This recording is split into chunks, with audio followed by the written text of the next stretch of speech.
Hello, magandang araw po sa ating lahat.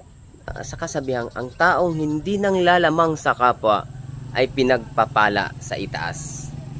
Pinagpapala ng Panginoon. Yes, totoo po yun. Napakalaking impact sa buhay natin yun.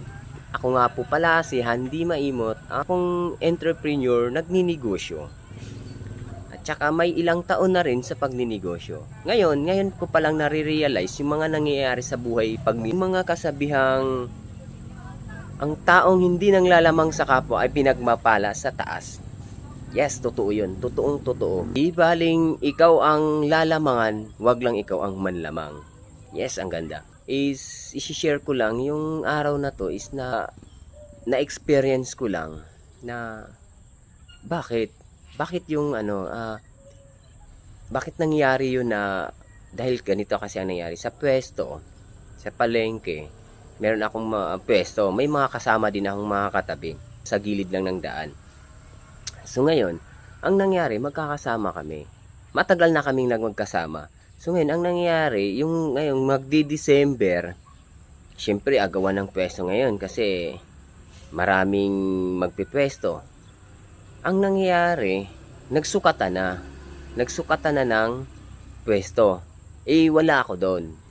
Wala namang problema kasi mayroon naman talaga akong pwesto. Tsaka magkakasama. Ang nangyari lang kasi yung pwesto ko medyo maliit. Niliitan nila, kumbaga siniksik.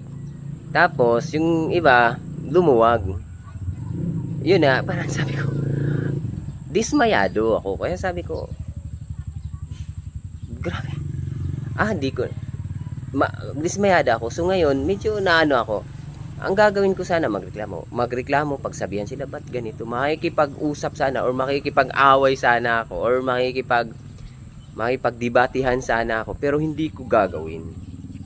Hindi ko na gagawin. Kasi dito ko nangyari to at saka nagpapasalamat ako dahil nangyari 'yon. Nangyari. Alam mo bakit? Alam niyo po bakit? Nagpapasalamat ako sa ngayon. Nangyari pala 'yon para mas hubugin pa yung prinsipyo natin sa buhay. Prinsipyo natin sa buhay na kung gusto mong umasinso, huwag kang manlamang sa kapwa. Mas maganda ikaw ang paglamangan kaysa ikaw ang manlamang. The more you give, the more you receive. Totoo yun. Ang paliwanag ko naman doon, ngayon, nangyari yun. Mangyayari talaga sa buhay natin yan. Depende na lang kung paano natin i-adapt. Kung paano tayo mag-react. So ngayon, susubukin ng panahon yan. Sinusubok tayo ng panahon. Sinusubok naman talaga tayo ng panahon. So nangyari ngayon? Hindi na, pinabayaan ko na lang. Kasi kasi ang magiging, kung nag-react ako ng hindi maganda nun is, ang mangyayari niyan, stress. Ako lang din ang talo. Hindi stress, hindi ko ma-handle yun. Kasi pag once na tayo may kaaway, may hindi tayo kaalitan, hindi maganda yung araw natin. Hindi maganda. Kaya sakit lang sa kalooban, di ba?